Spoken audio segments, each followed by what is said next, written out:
Welcome to the Empowerment Show with Melissa Heisler. Every week, discover new personal choices with practical, inspiring guides. And now, here's Melissa. Welcome to the Empowerment Show. I'm Melissa Heisler, stress reduction expert at It's My Life, and it is your life. Live it. Today, I will be talking with Elizabeth Williams-Riley, who's the president and CEO of the American Conference on Diversity. Welcome to the show, Elizabeth. Thank you. It's a pleasure to be here with you today. Well, we're very excited to have you here because, unfortunately, there have been daily headlines about someone who's been deprived of their power lately. Maybe they're excluded from a group, or they're attacked by the majority, or they're deprived of right or a privilege. What are your thoughts on our society and the current political state in regards to disfranchisement? One of the things that I have to remember is that, one of my favorite quotes that comes to mind when you ask about this question is, you never know how much your past will affect your future until it shows up in your present. And I think that is absolutely true in terms of what we're seeing in headlines and all of the things that are coming up and how implicit bias is now being uncovered and how technology allows us to advance and hear things and spread information and knowledge so very quickly. Many of these incidences would probably go unnoticed had we not had so many different ways in which people can now be exposed. I think that as society, we've made significant strides to be better at the way that we treat one another, how thoughtful we are in terms of creating policies and practices that will allow equity and justice for everyone. However, there's still the implicit bias that exists amongst individuals. And all of the institutions and companies and decision-making tables are made up of individuals who have and bring all of their personal baggage and luggage to the table, and that includes their personal bias. And I think that what we're seeing is how this can negatively impact for a long term and significantly impact when being exposed. And without interruption and without messages that contradict those things that are negative, we continue to have the same situations play over again and again throughout society. It's such powerful ideas that you've shared here, and there's a couple things I want to explore with you. I love the idea of that the internet has actually brought so much more of this to the forefront.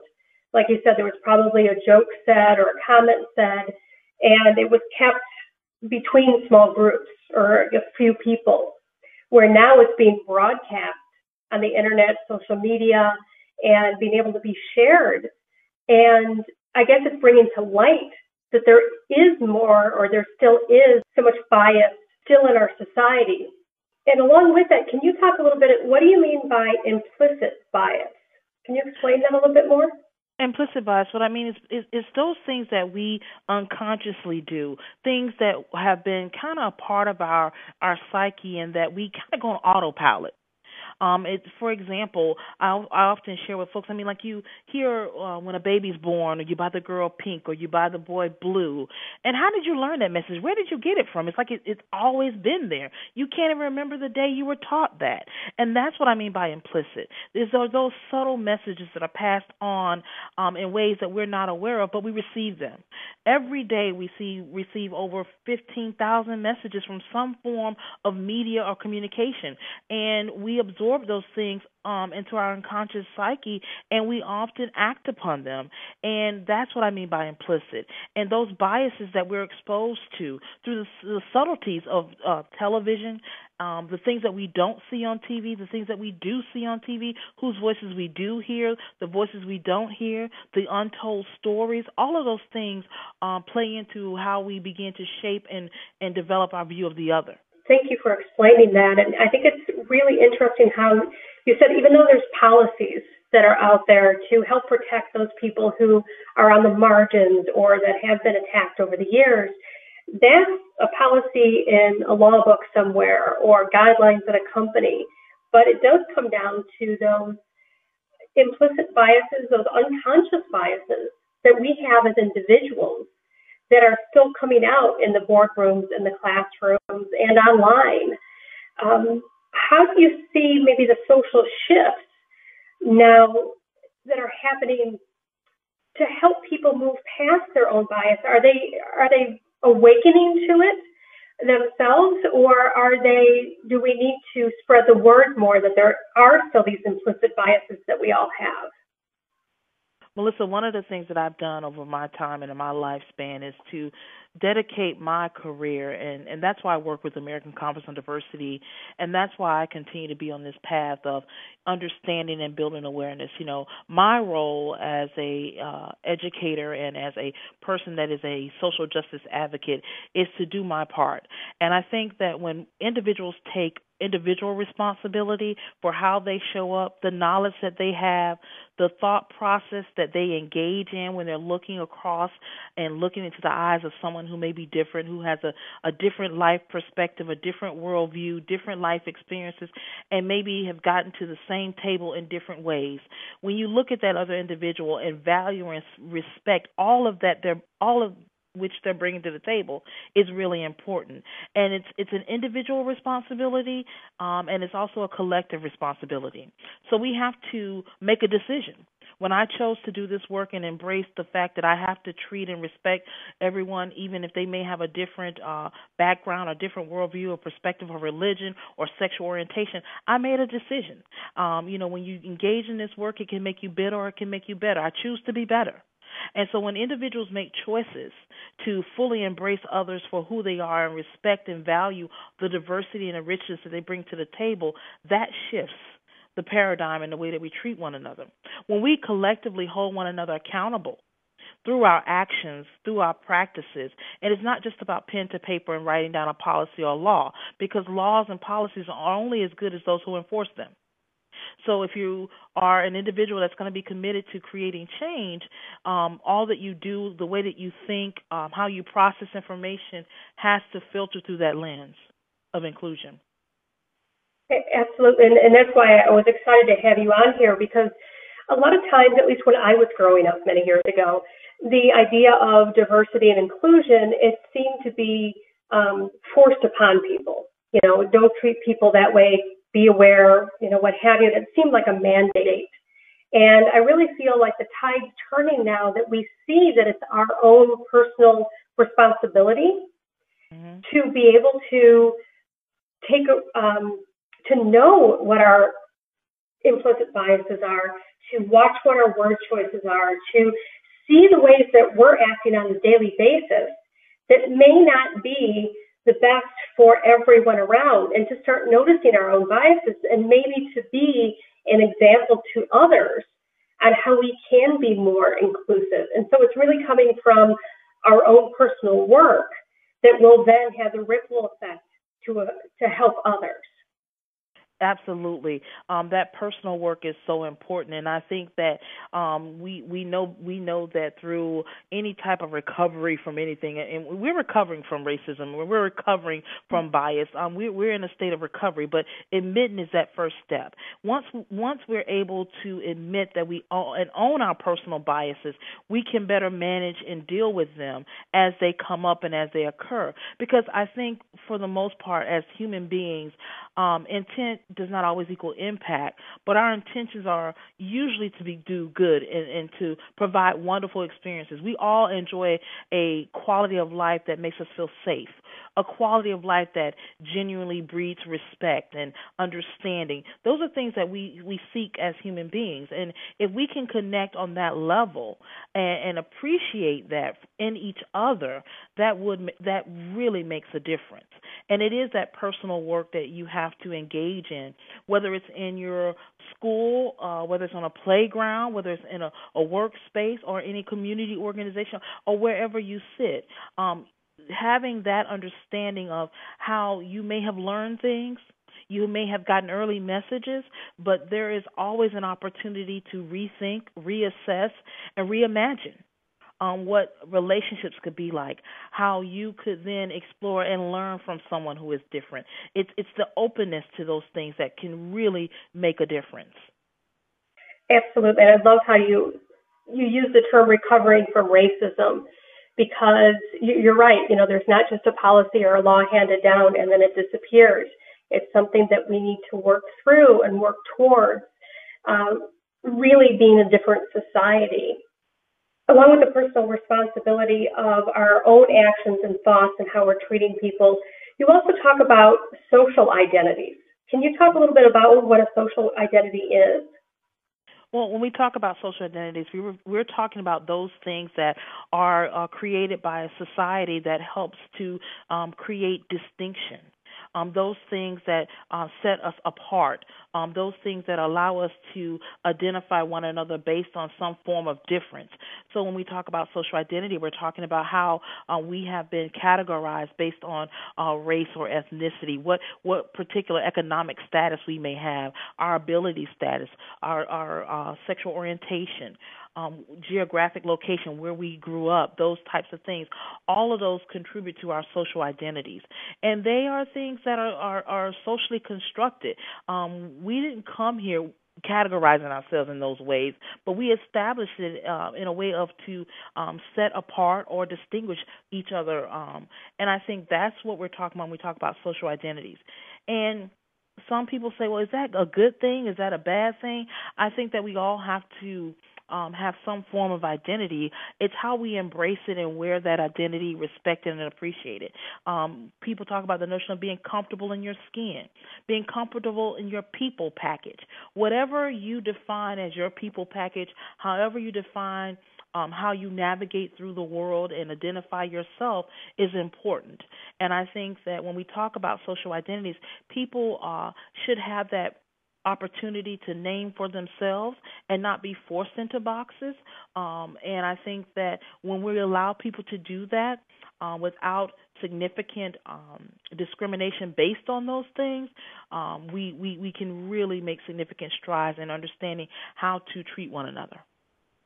I love what you say about managing your own personal identity, because I think, and I do a lot of work with job seekers, with a lot of people in transition, and I think it relates to the identity as well, is that we think we have to fit ourselves into boxes that are out there, into titles that are out there, into what society says this or that is.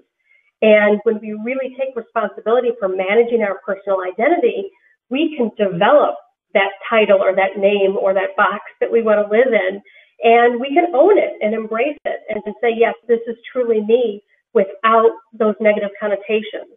And it allows us to be completely free in who we are.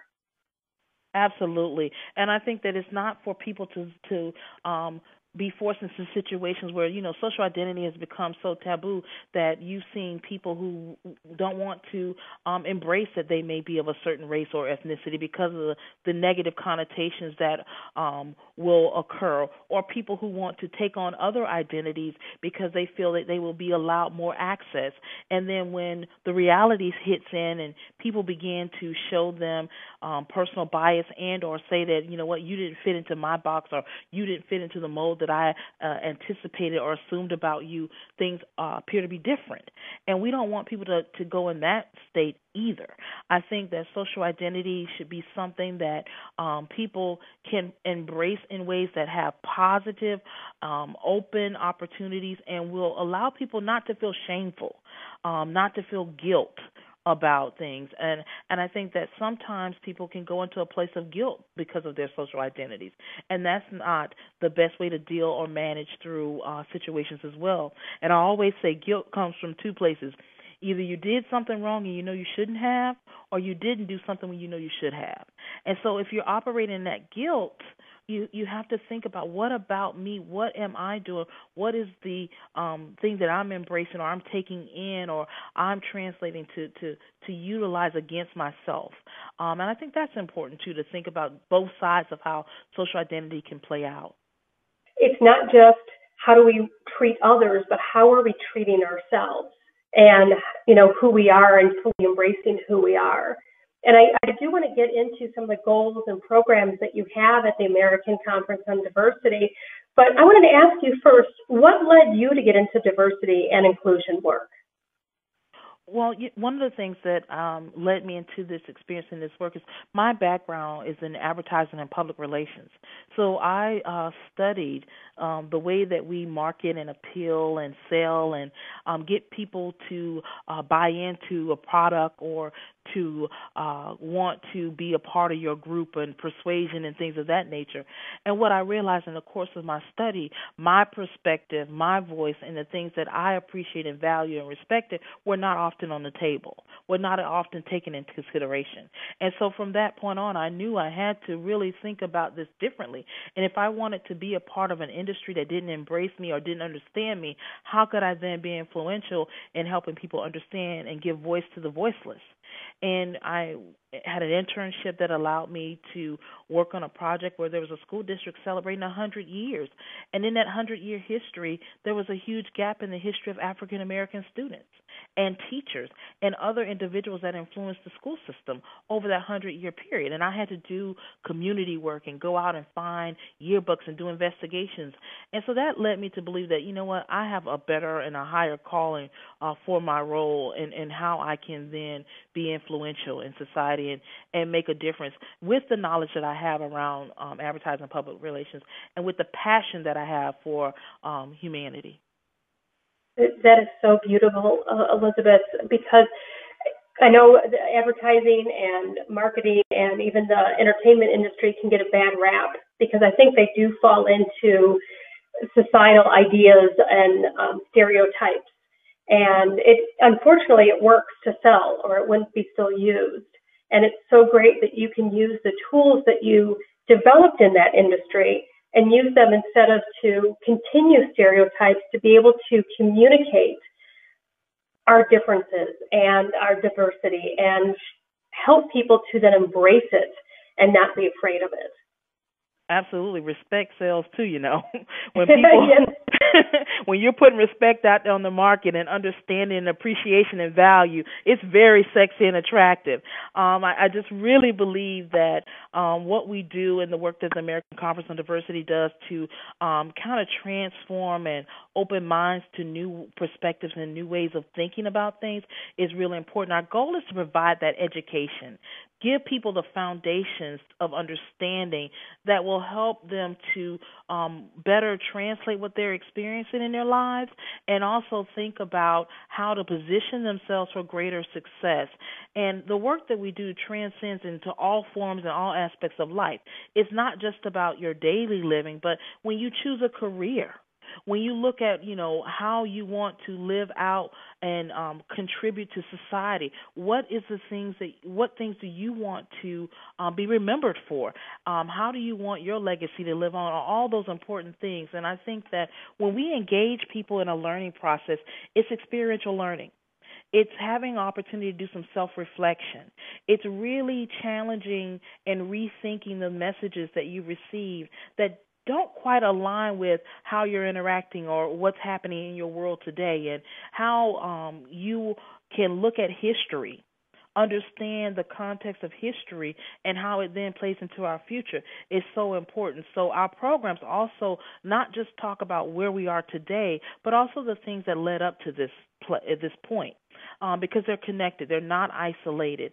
And if we understand that and we get to the present and we're able to reshape and redirect, then we also open the door for better opportunities in the future. And that's what every generation prior to us did.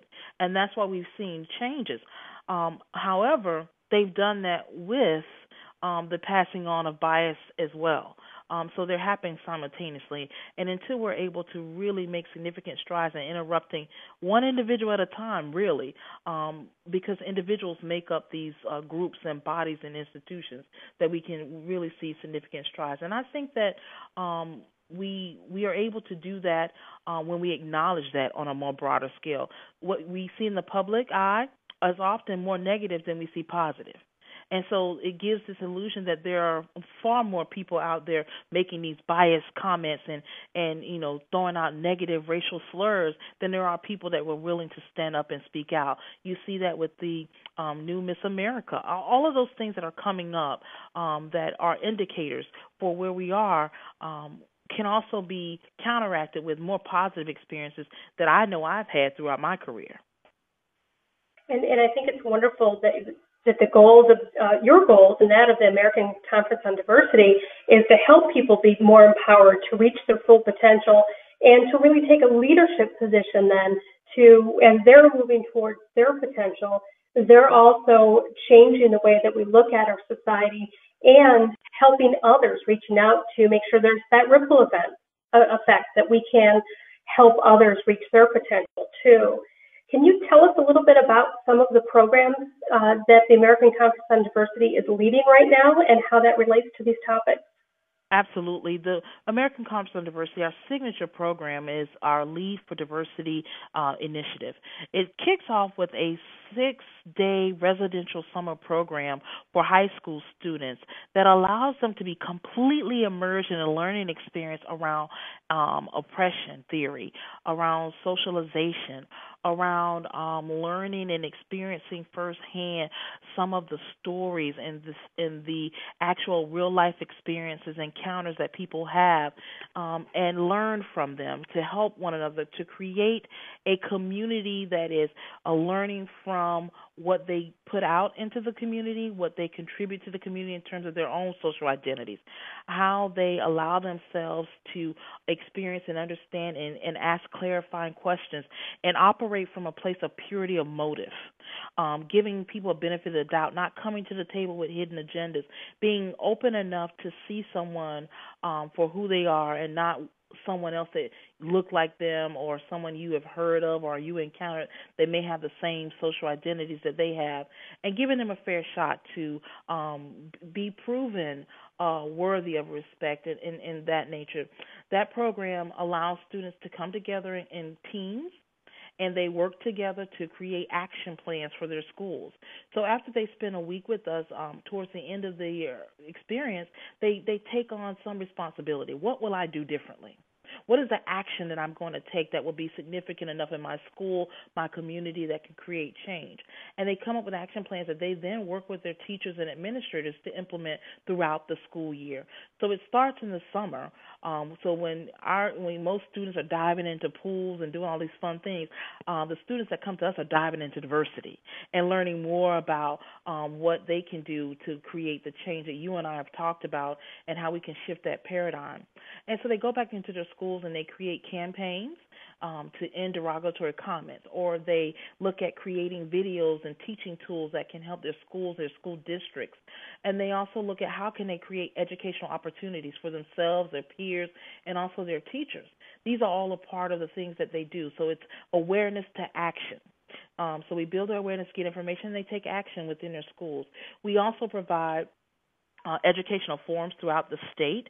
We have over 100 leaders from different sectors who come together to work together to think about what is significantly impacting our communities that we need to talk about, that we need to take action on, or we need to give people more information about so they can make the right types of decisions, or at least make informed decisions based on the right information.